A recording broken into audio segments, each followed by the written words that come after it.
വട്ടംകുളം പഞ്ചായത്ത് കൃഷിഭവൻ കർഷക ദിനാഘോഷവും കർഷകരെ ആദരിക്കലും വട്ടംകുളം സർവീസ് സഹകരണ ബാങ്ക് ഓഡിറ്റോറിയത്തിൽ നടന്നു. Advocate V S Joy MLA ഉദ്ഘാടനം ചെയ്തു. എല്ലാവരും ഇവിടെ സന്നിഹിതരായിരിക്കുന്നത് ഇന്ന് ചിങ്ങമാസം 1-ാം തീയതി കർഷക ദിനമായി നമ്മുടെ സംസ്ഥാന ഗവൺമെന്റ് ആചരിക്കുകയാണ്.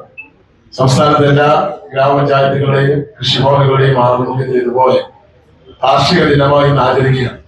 ഇതിന്റെ ഭാഗമായി നമ്മുടെ പ്രദേശത്തെ മാതൃകാ കർഷകരെ ആദരിക്കുന്നതിന് വേണ്ടിയുള്ള വളരെ വ്യത്യസ്തമായ ചടങ്ങുകൂടി സംഘടിപ്പിച്ചുകൊണ്ടാണ് നമുക്ക് കാർഷിക ദിനത്തിൽ കഴിഞ്ഞ കാലങ്ങളിൽ മേഖലയിൽ ഒരുപാട് പ്രതിസന്ധികളും പ്രയാസങ്ങളും അതിജീവിച്ച് ഒഴുക്കിനെ നീന്തി ഈ കാർഷിക വൃത്തിയിൽ ഇപ്പോഴും ഏർപ്പെടുന്ന നമ്മുടെ പ്രിയപ്പെട്ട കർഷകരെ ആദരിക്കുന്ന ഒരു ചടങ്ങ് കൂടി ഇവിടെ.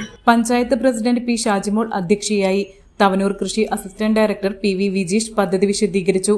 മുതിർന്ന കർഷകനായ CP ബാവ ഹാജിയെ ചടങ്ങിൽ ആദരിച്ചു.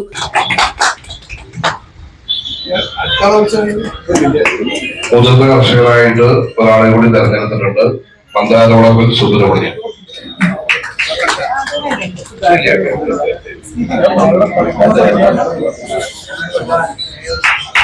വിവിധ മേഖലകളിൽ മികവ് തെളിയിച്ച കർഷകരെ ആദരിച്ചു. Panchayat vice president MA Najeeb, panchayat അംഗം മജീദ് കഴങ്ങിൽ, പഞ്ചായത്ത് അംഗങ്ങൾ, വിവിധ രാഷ്ട്രീയ പാർട്ടി പ്രതിനിധികൾ തുടങ്ങിയവർ ചടങ്ങിൽ പങ്കെടുത്തു. വട്ടംകുളം കൃഷി ഓഫീസർ TN വിഷ്ണുദാസ് സ്വാഗതവും അസിസ്റ്റന്റ് കൃഷി ഓഫീസർ KP ഇസുദ്ദീൻ നന്ദിയും പറഞ്ഞു. Shopika Weddings, the bridal legacy. Rice Hospital. Care beyond cure.